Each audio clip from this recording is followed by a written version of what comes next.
गुरुर्ब्रह्मा गुरुर्विष्णु गुरुर्देवो महेश्वरः गुरुः साक्षात् परब्रह्म तस्मै श्री गुरवे नमः। आउनुहोस् दर्शक महानुभावहरू, आज पनि हामी पृथक प्रस्तुतिको साथमा यहाँहरू समक्ष उपस्थित भएका छौँ।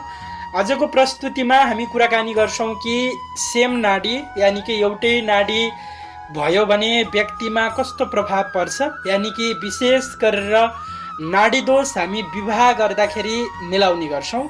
नाडी लाग्यो भने विवाह गर्न हुँदैन भनेर धेरै गुरुहरूले पनि जानकारी दिनुहुन्छ।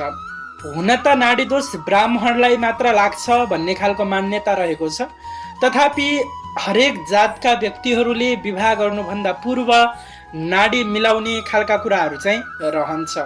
अब यो नाडी मिलाउँदा अथवा नाडी दोष कस्तो हो, यो नाडी दोषले कसरी काम गर्छ भन्ने विषयमा हामी चर्चा परिचर्चा गर्न गइरहेका छौँ। हामीलाई अन्त्यसम्म हेरेर पक्कै पनि साथ दिनुहुनेछ भन्ने विश्वास पनि लिएका छौँ। नाडीले शारीरिक ऊर्जाको सङ्केत गर्दछ, जसमा व्यक्ति विशेषको स्वास्थ्य र प्रकृतिमाथि निर्भर गर्दछ।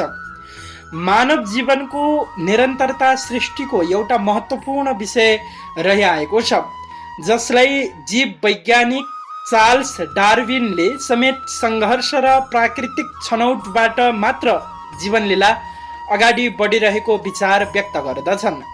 यस जीवन चक्रलाई निरन्तरता दिनको लागि मानव जातिले सामाजिक मूल्य र मान्यता स्थापित गरी विवाह पद्धति अपनाएको सर्वविदितै छ। विवाह भन्नुपर्दा सामाजिक लोक मान्यता अनुसार मिलान गरी जोडा मिलाउने र मिल्ने प्रचलन यस प्रकार रहन्छ। विशेष गरेर विवाह भन्दा बित्तिकै वर र वधु एक आपसमा मिल्नेलाई अथवा एक आपसमा सँगै रहनेलाई हामी विवाह भनिन्छ। हरेक धर्ममा आफ्नो पद्धति हुन्छ, आफ्नो पद्धति अनुसार विवाह गरिन्छ। जस्तै हिन्दू धर्ममा सिन्दुर लगाएर हवन गरेर भगवानलाई साथी राखेर हामी विवाह गरिन्छ भने हरेक धर्ममा आफ्नो चलन हुन्छ, त्यो चलन अनुरूप हामी विवाह गरिन्छ। तथापि विवाह गरिसकेपछि हाम्रो वैवाहिक जीवन कस्तो रहन्छ? वैवाहिक जीवनमा कहिलेकाहीँ मनमुटाव हुने, एकअर्कामा अन्डरस्ट्यान्डिङ कम हुने जस्ता कुराहरू रहन्छन्। यसले हाम्रो वैवाहिक जीवनलाई कतिको इफेक्ट पार्छ अथवा नाडी दोषले हाम्रो वैवाहिक जीवनलाई सुमधुर बनाउनका लागि कतिको मद्दत पुर्याउँछ भन्ने कुराहरू पनि रहन्छ। हुन त हामी नाडी लागेको व्यक्तिहरूको पनि वैवाहिक जीवन राम्रो भएको देख्छौँ। दर्शक महानुभावहरू, आज हामी यस विषयमा पनि कुराकानी गर्छौँ कि कस्ता व्यक्तिलाई नाडी लाग्यो भने उनीहरूको वैवाहिक जीवन सुखमय रहन्छ, कुन कुन व्यक्तिलाई नाडी लाग्दा पनि केही समस्या हुँदैन भन्ने विषयमा हामी कुराकानी गर्छौँ। दर्शक महानुभावहरू, विशेष गरेर विवाह भन्नुपर्दा सामाजिक लोक मान्यता अनुसार एक अर्कामा मिलन हुने अथवा जोडी एक अर्कामा मिल्ने प्रचलनलाई विवाह भनिन्छ। त्यस्तै गरेर यसै सन्दर्भमा ज्योतिषीय सिद्धान्तमा आधारित अष्टकुट मिलानको महत्त्वपूर्ण स्थान रहिआएको छ, जसमध्ये नाडी विचारको प्राथमिक स्थान रहेको हुन्छ, जसमध्ये नाडीको अत्याधिक अङ्क पनि हुन्छ। विवाह मेलापकमा अष्टकुट मिलानको धेरै ठुलो महत्त्व छ। दर्शक महानुभावहरू, नाडी दोष मात्र लाग्यो भने हाम्रो 8 गुण घट्छ। यसरी बुझ्नुहोस्, हाम्रो 18 गुण आएको छ विवाह गर्नुपर्दा, तर यदि नाडी लागेन भने ठिक छ, नाडी लागेको रहेछ भने अझ धेरै आउनु पर्ने ठाउँमा थोरै आउँछ।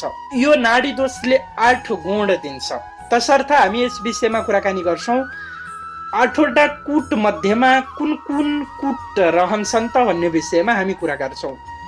वर्णो वश्यम तथा तारा योनिश्च ग्रहमैत्रिकम गणमैत्रम भकुटम च नाडी दोषो त्यजेत बुधः भनेको छ। वर्ण, वश्य, तारा, योनि, ग्रहमैत्री, गण, भकुट र नाडी गरेर 8वटा यानि कि अष्टकुट रहन्छ। विशेष गरेर यी अष्टकुट मध्येबाट पनि वर्णले के चिजलाई दर्शाउँछ, वश्यले के चिजलाई दर्शाउँछ, ताराले के चिजलाई दर्शाउँछ भन्ने विषयमा हामी कुराकानी गर्छौँ। वर्णले कार्य दक्षतामा सम्बन्ध राख्छ भने वश्यले दमन प्रवृत्तिमा सम्बन्ध राख्छ। त्यस्तै गरेर ताराले न्याय सम्बन्धमा सम्बन्ध राख्छ। योनिले मानसिक सम्बन्धमा विचार राख्छ भने ग्रह मैत्रीले साधारण सम्बन्ध कस्तो हुन्छ भन्ने विषयमा जानकारी दिन्छ। गणले गुण र सम्बन्धको बारेमा जानकारी दिन्छ। त्यस्तै गरेर भकुटले प्रेम सम्बन्धको बारेमा जानकारी दिन्छ भने नाडीले स्वास्थ्य सम्बन्धित जानकारी दिन्छ। नाडीले व्यक्तिको स्वभाव र प्रकृतिलाई जनाउँदछ जो उनको शरीरमा निहित हुन्छ। आयुर्वेदमा पनि उल्लेख 3 प्रकृतिहरू छन्, वात, पित्त र कफ, जुन आद्य, मध्य र अन्त्य नाडीका समानादि हुन्। विवाह गर्दाखेरि सेम हुनु हुँदैन भन्ने खालका कुराहरू रहन्छन्। विवाह मिलानको लागि यी अष्टकुट मिलान गरी 18 अङ्कदेखि माथि भएको अवस्थामा विवाह गर्न उपयुक्त हुन्छ भन्ने मान्यता रहिआएको छ र यसमा नाडीको मिलानलाई महत्त्वपूर्ण स्थान दिने गरिन्छ। नाडी चन्द्रमाको नक्षत्रको आधारमा हामी हेर्ने गर्छौँ। त्यस्तै गरेर नाडी 3 प्रकारका हुन्छन्, हामी कुराकानी गर्यौँ, आद्य नाडी, मध्य नाडी र अन्त्य नाडी। यदि जातक अश्विनी, आद्रा, पुनर्वसु, उत्तर फाल्गुनी, हस्ता, ज्येष्ठा, मूल, शतभिषा वा पूर्व भाद्रपदा नक्षत्रमा जन्मिएको भए आद्य नाडी मानिन्छ। त्यस्तै गरेर भरणी, मृगशिरा, पुष्य, पूर्व फाल्गुनी, चित्रा, अनुराधा, पूर्वषाढा, धनिष्ठा वा उत्तर भाद्रपदा नक्षत्रमा जन्म भए मध्य नाडी मानिन्छ भने एवं रीतले विशेष गरेर रोहिणी, अश्लेषा, मघा अनि यस्तै गरेर विशाखा, उत्तरषाढा, श्रवण वा रेवती नक्षत्रमा जन्मिएका व्यक्तिहरूको अन्त्य नाडी मानिन्छ। वर र वधुको नाडी सेम भएमा, यानि कि वर वधुको नाडी मिलान गर्दा फरक नाडी हुनु पर्दछ। जस्तै आद्य नाडी हुनु हुँदैन, मध्य नाडी हुनु हुँदैन र अन्त्य नाडी पनि हुनु हुँदैन। तथापि दर्शक महानुभावहरू, हामी यस्तो विषयमा कुराकानी गर्छौँ कि आद्य नाडी भए तापनि विवाह गर्दा केही नहुने अथवा भनौँ नाडी लागे तापनि विवाह गर्न हुन्छ। यस्ता व्यक्तिले ती कुन व्यक्ति हुन् भन्ने विषयमा हामी जानकारी गराउँछौँ। वर र वधुको नाडी फरक हुनु पर्दछ, यस विषयमा हामी जानकारी त गराइ नै सक्यौँ। यद्यपि नाडी नमिलेको अवस्थालाई नाडी दोष भनिन्छ। यद्यपि नाडी दोष नहुने गरी वा अन्य शास्त्रीय उपाय गरी मात्र विवाह गर्नु उचित मानिन्छ यदि नाडी दोष लागेको छ भने। नाडी एउटै भएमा 2 जना बीचको दाम्पत्य जीवनमा कमी आउँदछ। चाँडै रिस उठ्ने, आलस्य हुने, अविश्वास उत्पन्न हुने, विवाद, असहज महसुस हुने इत्यादि भई दाम्पत्य जीवनमा निराशीकरण पनि हुने अवस्थाहरू रहन्छन्। कति व्यक्तिहरूको सम्बन्ध विच्छेदसम्मको स्थिति पनि हुन्छ। एउटै नाडी भनेको चुम्बकको एउटै ध्रुव जस्तै हुन्छन्, यानि कि चुम्बकको एउटै ध्रुव कहिल्यै पनि मिल्दैन, यानि कि अझ तर्किन्छ। यहाँलाई जानकारी गराउँ। त्यस्तै गरेर यदि प्रेम विवाह हो भने त्यसमा नाडी विचार लगायतका अन्य कुराको पनि महत्त्व रहँदैन। नाडी लागोस्, कुण्डली नमिलोस् जस्तो अवस्थामा पनि यदि प्रेम विवाह हो भने हामी गरिन्छ। यहाँलाई जानकारी छँदैछ। नाडी दोषले 2 मध्ये 1 जना वा दुवैको मृत्यु पनि हुन सक्छ यदि 2 जनाको एउटै नाडी भएमा। विशेषतः मध्य वा अन्त्य नाडीमा यो कथन लागू हुन जान्छ भन्ने खालका कुराहरू रहन्छ। नाडीको विषयमा पनि फरक मतहरू पाइन्छ। जस्तै भनिन्छ आद्य नाडी वरमहन्ति अन्त्यनाड्यम तु कन्यका, मध्य नाडी द्वयोरहन्ति न कुर्वन् उद्वाहास तथा पनि भनिएको हुन्छ। कता अन्त्य नाडीले 2 जनालाई हानि गरेको हुन्छ भन्ने खालको कुराहरू रहन्छ भने कता अन्त्य नाडीले कन्यालाई मात्र हानि गरिएको हुन्छ भन्ने हुन्छ। यो विवादास्पद कुरा पनि हो। आज हामी कुराकानी गर्छौँ आद्य नाडी दुवैको भएमा सम्बन्ध विच्छेद हुने सम्भावना रहन्छ। यदि दुवैको मध्य नाडी भएमा दुवैको मृत्यु हुने सम्भावना हुन्छ भन्ने हुन्छ। यदि दुवैको अन्त्य नाडी भएमा वैवाहिक जीवन असहज हुने हुन्छ र एकअर्कामा अलिकति श्रीमान श्रीमती 2 जना मध्ये एकको अलि छिटो मृत्यु हुन सक्छ भन्ने विषय पनि रहन्छ। आद्य नाडी दोष श्रीमानको लागि र मध्य दुवैको लागि र अन्त्य श्रीमतीको लागि घातक मानिन्छ। यदि यहाँको आद्य नाडी लागेको छ भने केही हदसम्म श्रीमानका लागि हानिकारक मानिन्छ। अनि त्यस्तै गरेर मध्य नाडी लागिरहेको छ भने दुवैका लागि हानिकारक मानिन्छ भने अन्त्य नाडीले श्रीमतीका लागि मात्र हानि गर्छ भन्ने हुन्छ है। महर्षि वशिष्ठको मतमा मध्य नाडी दोषले श्रीमानको मृत्यु हुन्छ भन्ने र आद्य र अन्त्य नाडी दोषले पत्नीको मृत्यु हुन्छ भन्ने फरक मत प्रस्तुत गरेका छन्। हाम्रो समाजमा विवाह गर्दा एउटै गोत्र यानि कि हिन्दू धर्म अनुसार एउटै गोत्र एउटै नजिकको वंशजमा र किराँत जनसमुदायमा विवाह वर्जित गरिएको छ। आधुनिक विज्ञानले यस मतलाई समर्थन गर्दै आफ्नो अनुसन्धानको नतिजा प्रकाशन गरेका छन्, जसमा भनिएको छ फरक वा टाढा वंशवृक्ष बीचबाट उत्पन्न व्यक्ति धेरै स्वस्थ र उन्नत खालको हुन्छ। यसरी बुझ्नुहोस्, एउटै वंशमा अथवा एउटै गोत्रमा हामी विवाह गरियो भने स्वस्थ रहँदैनन्, मानसिक रूपमा कमजोरी रहन सक्छन् अथवा फिजिकल्ली रूपमा कमजोर रहन सक्छन् अथवा बौद्धिक रूपमा पनि कमजोर रहन सक्छन्। जुन एकअर्कामा हामी विशेष गरेर एउटै वंशमा अथवा एउटै गोत्रमा हामी विवाह गर्दैनौँ अथवा एउटै नाडीमा हामी जब विवाह गर्दैनौँ तब हाम्रा सन्तानहरूले प्रगति गर्छन् भन्ने खालको मान्यता समेत रहेको छ।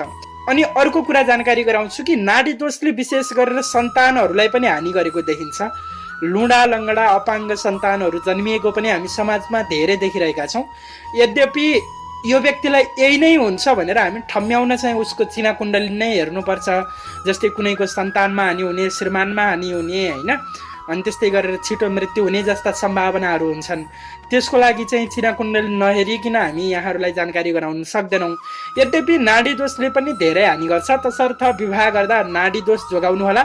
तथापि यस्ता राशिहरू छन् अथवा यस्ता नक्षत्रहरू छन्, ती नक्षत्रहरूलाई नाडी लागे तापनि विवाह गर्न केही समस्या हुँदैन। ज्योतिष विद्या अन्तर्गत नाडी दोष मिलान पनि स्वस्थ नारी पुरुष अथवा वैवाहिक जीवन सम्बन्धको आधारको रूपमा लिइन्छ। समान नाडी अर्थात् नाडी दोष भएमा सम्बन्ध कमजोर हुने मात्र नभएर सन्तान पनि शारीरिक र मानसिक रूपमा कमजोर हुनेछन्, जुन कुरा विज्ञानले पनि पुष्टि गरिसकेको छ। यस कुरालाई उल्लेख पनि गरिसकेको छ।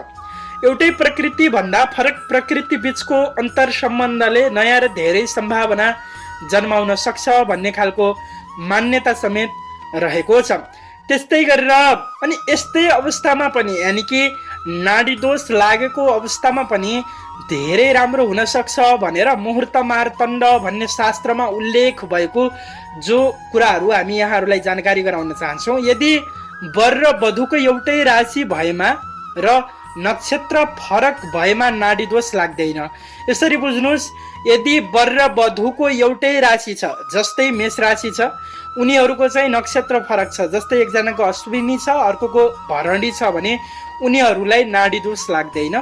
यदि नक्षत्र एउटै भएमा र राशि फरक भएमा पनि नाडी दोष लाग्दैन।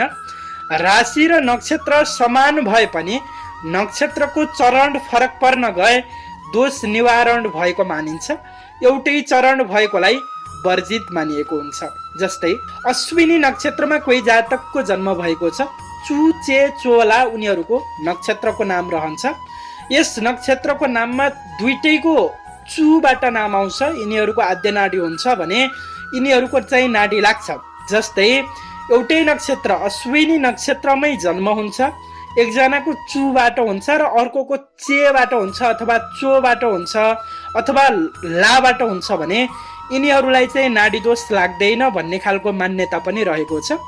त्यस्तै गरेर हामी कुराकानी गर्छौँ पदमबद्ध भएको अवस्थामा पनि नाडीको दोष न्यूनीकरण हुने कुराहरू शास्त्रमा उल्लेख गरिएको छ। नक्षत्र चरण जस्तै 1 र 4, 2 र 3, 4 र 1 तथा 3 र 2 भएको अवस्थामा उल्लेखित दोषहरू न्यून हुन जान्छ। महर्षि वशिष्ठको मतमा एउटै राशि र फरक नक्षत्र तथा एउटै नक्षत्र र एउटै चरण चाहिँ मृत्युकारक भनिएको छ। उनको अनुसार नवांश स्वामी एउटै भएमा र एउटै राशि स्वामी भएमा मैत्री भावना जागृत भई नाडी र भकुट दोष समेत नष्ट हुन जान्छ भन्ने खालको कुराहरू रहन्छ। त्यस्तै गरेर विविध ग्रन्थका अनुसार यदि वर र वधुको नक्षत्र रोहिणी, मृगशिरा, आद्रा, ज्येष्ठा, कृतिका अनि त्यस्तै गरेर पुष्य, श्रवण र रेवती वा उत्तरषाढा नक्षत्रमा जन्म भएमा नाडी दोष भएमा पनि नाडी दोष लाग्दैन भन्ने खालको मान्यता रहन्छ। त्यस्तै यदि एउटै नक्षत्र भएमा यदि नवांश फरक भएमा पनि नाडी दोष निवृत्त हुन्छ भनिएको छ। यसरी नाडीको विचार गर्दाखेरि दोष भएको वा नभएको भनी निर्णयमा पुग्न सकिन्छ। यदि दोष देखिन्छ तापनि विवाह गर्नु परेको अवस्था छ, अथवा विवाह नगरी हुँदैन, अथवा विवाह हुन सक्छ, यसको लागि शास्त्रमा उल्लेखित उपायहरू अपनाएर विवाह गर्न सक्नुहुन्छ। केही हदसम्म यहाँका लागि राम्रो रहन्छ। दर्शक महानुभावहरू, यदि यहाँको नाडी दोष लागिरहेको छ, यद्यपि यहाँले विवाह पनि गर्नुपर्ने अवस्था छ भने यहाँले के गरेर विवाह गर्न सक्नुहुन्छ भन्ने विषयमा हामी जानकारी गराउँछौँ। महामृत्युञ्जय मन्त्रको जप गर्ने वा अन्य शान्ति अथवा अनुष्ठान सम्पन्न गर्ने, प्रत्येक सोमबार शिव पार्वतीको व्रत वा पूजा गर्ने, दुवैजनाले केही वस्त्र अन्य र द्रव्य दिन दुखीमा बाँडिदिने वा कुनै उत्तम तथा समाज निर्माणमा संलग्न संस्थाहरूलाई सहयोग गर्ने, विवाह दोष निवारण यन्त्र अभिमन्त्रित गरी धारण गर्ने, कुण्डलीमा निर्बल र दूषित ग्रहको उपाय गर्ने, यसको लागि रत्न धारण वा मन्त्र जाप अथवा अनुष्ठान आदि केही पनि गर्न सकिन्छ। नाडी दोषको प्रभावमाथि केही अन्वेषण अथवा भनौँ रिसर्च पनि हामी गरेका थियौँ र यसरी बुझ्नुहोस्, नाडी दोषले राम्रो यद्यपि गर्दैन, केही हदसम्म हानि त गर्छ नै, तथापि हामी संयमित रहन जरुरी छ कि नाडी दोषले के गर्ला भनेर हामी जोगिन जरुरी छ। र नाडी दोष यद्यपि हामीलाई लागिहाले तापनि हामी त्यसको उपाय र निदान गरेर अगाडि बढ्न सक्छौँ। सानो कार्यले यहाँको वैवाहिक जीवन नै राम्रो हुन्छ, अथवा सानो सहयोगले, सानो दानले, थोरै खर्चले यहाँको वैवाहिक जीवन नै राम्रो हुन्छ भने यहाँले थोरै खर्च गरेर राम्रोसँग ग्रह जापहरू लगाउने अथवा न्यूनीकरण, जुन नाडी दोषको न्यूनीकरणहरू गर्ने, जस्तै नाडी दोषको न्यूनीकरणका लागि पनि विशेष गरेर गाईदान दिनु ब्राह्मणलाई भनिएको छ। गाईदान हामी यदि ब्राह्मणलाई दिन सकियो भने पनि नाडी दोष अलिकति कम हुन्छ। र अर्को स्वर्णको गाई बनाएर, यानि कि सुनको गाई बनाएर हामी ब्राह्मणहरूलाई दान दिन सकियो भने पनि राम्रो हुन्छ भन्ने खालको मान्यता रहेको छ। दर्शक महानुभावहरू, अलिकति लामो प्रस्तुति भएका हुनाले हामी यहाँहरूलाई यति नै कुरा गऱ्यौँ। यद्यपि हामी यहाँहरूलाई एउटा जानकारी गराउँछौँ कि यदि यहाँको नाडी दोष लागिरहेको छ, विवाह गर्नुपर्ने अवस्थामा हुनुहुन्छ भने योग्य र राम्रो ज्योतिषीको सरसल्लाह लिएर मात्र विवाह गर्नुहोला, नत्र भने वैवाहिक जीवनमा धेरै समस्याहरू आउँछन्। यहाँमा पनि त्यो समस्या नआउला भन्न सकिँदैन, तथापि संयमित र सचेत भएर अगाडि बढ्न सकियो भने धेरै राम्रो हुन्छ। अस्तु, हामी अर्को प्रस्तुतिमा फेरि भेट हुनेछौँ।